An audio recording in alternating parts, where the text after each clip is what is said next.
the destroyer gods. And lo and behold, true to my word, here I am. So I put together this, like, I really wanted to kind of lay this out and make it something that, would be meaningful for anyone who wants to leverage this information later. So I put together this nice little infographic, right? Oh, it's really red. Leverage this information later. So I put together this nice little okay, so this is an infographic I put together that just kind of breaks out who the destroyer gods are, right? And obviously I could have picked anyone, but we decided to go with destroyers. I keep saying we, which is weird because it's me. I decided to put this list together on destroyer gods to give us a little better understanding of like how destroyer gods actually move, like who are the main destroyer gods. And I even kind of broke them out into a couple of categories here, like 5 definitive types of destroyer gods, right? Because these destroyer gods are not all the same. How they move, like their reasoning, vastly different, right? So let's get right into it. So the destroyer gods, the 5 types of divine destruction. And important, you can see up in the upper left-hand corner, destruction is not the opposite of creation. It is oftentimes a part of the creation cycle. So our creator gods and our destroyer gods aren't necessarily against each other, but you guys are right to assume that quite often they are absolutely like linked together, right? Okay. So the first god we're going to talk about here is we're looking at the gods who were cosmic reset. And that's way over on the starting in here. I don't know if you guys can see my mouse here, but way over on here we have Shiva and Surtur. Now, both of these gods are the cosmic reset button, right? These guys are the cosmic reset button when you talk about these two, okay? Because Shiva is obviously like linked to the creation cycle, and this is Hindu mythology. So that's kind of the important thing. Like in almost all these belief systems, right, they work as a counterbalance. Like, and we're going across the gamut here, right? So we talk about Shiva, obviously Hindu. Surtur is Norse, right? And further on, the Kemetic, Kali is another wrath kind of deity. Some more, so we got, man, actually there's a lot of Hindu gods in here, man. You guys really be tearing it up, right? But we also got some Hawaiian deities. We obviously got Greek, we got Yoruba. So there's a nice mix of like how these guys come about tearing it up and why, right? And the first one, so my favorite one here, obviously starting with Shiva. And Shiva destroys the entire universe with a really insane cosmic dance. Now, the reason that this dance happens and the reason that Shiva goes about doing this is, again, a part of the cycle, right? So, the birth, the creator, the preserver, the destroyer, right? So that's their triad for the Hindu belief systems. And then we have Surtur. Now, Surtur obviously is from the Norse, and we got a chance to see like a really good depiction of Surtur in Thor, like whatever the Thor Ragnarok movie, obviously makes sense.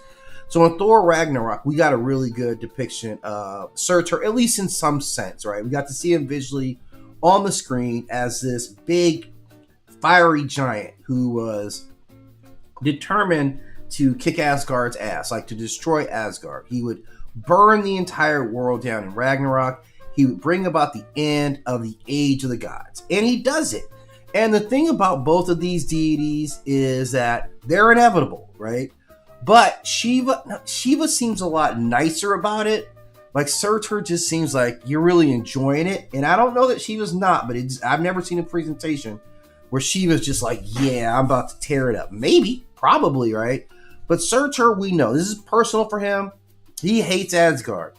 But he is simply serving his role, which is the destruction that creates a space for a new beginning. And that's very, very important, especially if you're that new beginning. So in the Hindu belief systems, this is a greater cycle. This is all about cyclical, right? And they kind of canonize it, right? So it is, creation, preservation, and destruction. All those things are packaged together. So we can't call Shiva any more angry than we would call, I think it's Brahma, who is the creator, because they're just ends of the same thing. Surtur, again, he is the end. He doesn't know it, right? He doesn't care. Like, he's not trying to destroy Asgard so he can create a home for the new gods to come. He's not trying to do that. And if we told him that that's what happened, I kind of think he'd be pissed. That's just kind of what I detect his personality is. But he is important. He serves his role in the cosmic balance. And even Odin figures this out. When Odin gives up his eye, he gets the knowledge that lets him know that, yeah, Surtur is coming, and there is nothing you can do about it, right? Like, literally, the hordes are going to overcome you.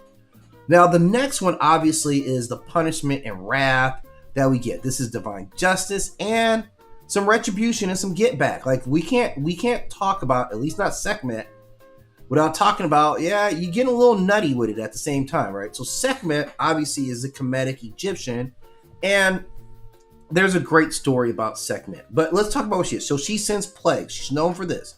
Plagues, fire, and madness on humanity for disrespect and sin, right? So all that disrespectful chatter that you guys keep popping off the mouth with, that's what she came with. She popped you right in your loud mouth for talking that nonsense, right? You cross the line, now you face the consequences. And the thing about Sekhmet is her most famous story of Sekhmet is a story about her tripping and just losing it and killing everybody. That's the main story about Sekhmet. That she gets into a lust, gets so excited and happy about killing that she just won't let it go, right? She never backs off of this stuff, right? But we're able to reel her in with beer. Now, Kali is the Hindu belief system, and she destroys all ego. Now, she will destroy you ego and illusion, so she can do, like, on a personal level, you can face destruction from Kali. It's a destruction of your ego. It's destruction of your belief system. So again, destruction being a big part of how you would repair yourself. So in something eternal, when you've gone wrong, she burns all that away, right? Your ego is going to be stripped. Your crazy beliefs are going to be stripped. Your illusions are all stripped away because Kali had enough of your nonsense, right? You cross the line, okay? Now you face the consequences. And here's the thing. With these two here, there's not a lot of habitual line steppers, okay? Once they kind of establish, they make crossing that line so severe that you're not going to cross that line. You do not want to face Sekhmet twice. You do not want to face Kali twice. Like, we see Kali, right? She carries the skulls, and sometimes she'll have a chain of skulls or bones or whatever it is. It's something from a body that you wouldn't expect somebody to be wearing as jewelry. That's how she rolls. So that when you look at her, you're like, oh yeah, I forgot that she sets it off like that. Now, going into the destroyers for purification, again, surprisingly, we get another Hindu god in Agni, right, who's a Hindu god, and also Pele, who is our first intro from Hawaiian or Polynesian belief systems. Agni, who starts off, is fire that consumes the offerings and impurities. So this is about purification and transformation. This is how you would emerge into something new, right? You take your old you get it all burnt up, you got sin all over you. He takes your offerings, he burns all that up symbolically to release you from your sins. Pele, on the other hand, is the one who destroys the land, right? But she covers it with new land. This is where volcanoes come from. Like volcanoes, and again, Pele had to fight to get these islands built in the first place, right? Like every single island that she managed to build off of her hard labor, man, it was a hard-fought battle, man. That's just what it was. It was a hard-fought battle. But she gets it done. So these are the gods who tell us that, yeah, burn it all down and we can start fresh again. If anybody tells you that, just tear it all up, man. Just light a match to it, put some gas on that bad boy, and then let's roll out. That's exactly what these deities represent. Now, a fourth type, this is our fourth type of war god, and even these guys are different. These are gods who are destruction through war and conflict. So these are specifically battlefield destruction. Of course, we have Ares, who is the Greek embodiment of bloodshed, chaos, and the brutality of war. And opposite of him, we have Ogun, who is the Yoruba lord of iron, weapons, and technology, and he destroys to protect and build. So there's some interesting stories around these two guys. Ares, of course, being one of the sons of Zeus, the most chaotic of all the sons, who thrives on the chaos of warfare. So he always wants to initiate warfare because that's when he'll be in his best. Like, this is a guy, he likes a dirty game. And so if he can keep the world like fighting, this is where he thrives. He can dominate. Ogun is very different because he's kind of geared towards, like, obviously you have external conflicts and he's 100% geared towards that. But he also clears away the jungle. Like there's a very famous story of him clearing out the jungle, which allowed them to build the first civilization. So, I think he might be kind of more into like, I don't know, maybe he's not purification, maybe he's reset, right? I don't know. Maybe it's reset for that side of it. So those are guys who have destruction through human conflict, like the spread of warfare, the spread through a land. This is where these guys come from and really have that like profound effect in terms of embodying that. And I'll probably do some deeper stories. Like I think I've kind of done some profiles on everyone here. I think maybe Surtur is the only one I kind of haven't, which is kind of weird. But not weird because he was in a movie and it just didn't seem like he was as godly as he used to be. But maybe I'll get over that, right? And then the last type. Now, this type I think is the most insidious because they just want to destroy it. Now, they represent entropy and chaos. And this is very important because they are inevitable. Just like the cosmic cycle was inevitable, like you can get away from the punishment and wrath if you just act right? Which you ain't gonna do. So it's kind of inevitable, but not technically inevitable, right?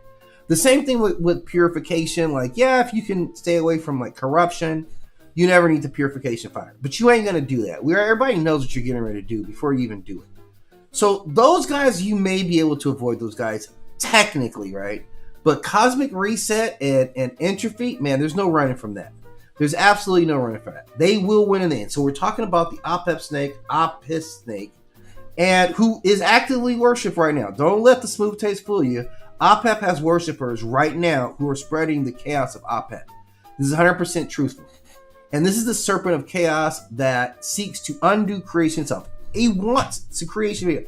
Every single night when Ra goes into the underworld, right? And Ra's like, man, now I gotta, where are you going, Ra? It's the end of the day. You're going to kick back? No, I got my second job in the underworld, right? This is 7 days a week, 360 a year, right? Every single day, he's going up against Apep. After working all day and bringing us sunlight and blessings and all that kind of stuff, he's got to go down there and fight a giant snake. But he's not alone. He's not alone. But Apep is trying to end it, man. Apep was at the beginning of creation. Apep was one of those deities who, at the beginning of creation, when everything got created, he said, this is way too much noise. That's what he said, because it was quiet and still first, and Apep decided that, yeah, this is entirely too much noise. I don't know what is wrong with you guys. So he nightly pursues this obstacle of killing Atum Ra. And fortunately for all of us who enjoy living, we like being alive. We're glad that he has help and protection, because he does, by a lot of people, including Set, Bastet, Namkeith. I'm trying to think of who else I remember there, but those are the ones I do know. The last one's obviously is Loki, and Loki is more than a trickster.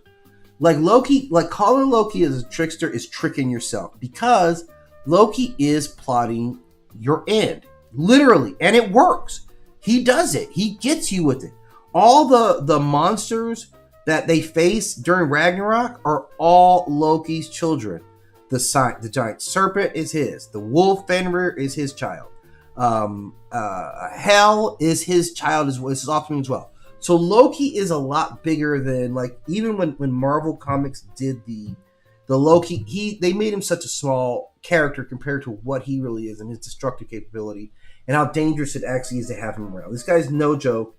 And I question why Odin would keep him around, but then I remember that, yeah, this stuff's inevitable anyway, so it wouldn't have mattered. You could have sent him on his way, you could have killed him or tried, but whatever happened, Ragnarok was going down anyway, right? So there's nothing you could do about it. So I kind of broke these guys down. Like, you can kind of check, by the god, what their pantheon is, the type of destruction that they read, cosmic reset, punishment, wrath, everything that you guys need, like the scale that they operate at. Are they controllable beings? And most of these guys, kinda. I mean, they like to get after it, but I don't know if I really call these guys controlled, right? Like, let's kind of see what they say is controlled.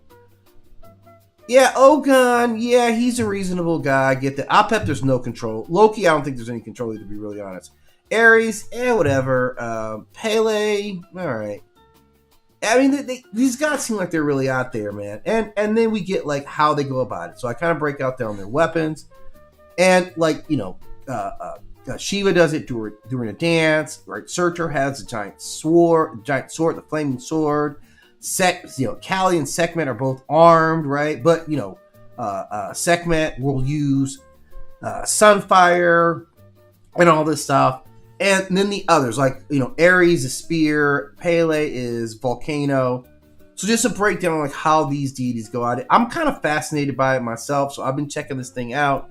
But I definitely want to put this up for you guys. Like, it's up on my social media account, which I will put a link, so you can go there. You can follow me on my social media, which would be great as well, for me at least. I don't know if it'd be great for you. I hope you get something out of it, and I will try to fulfill that my end to making sure you get something out of it. But I know what I get out of it, and I would definitely appreciate it if you guys would follow me as well. So I'm going to drop this in. I'm going to put that link in, and then we're going to come back later, and I'm going to kind of talk a little bit more about each of these deities and their specific roles within the pantheon. Now I'm going to go watch the latest episode of the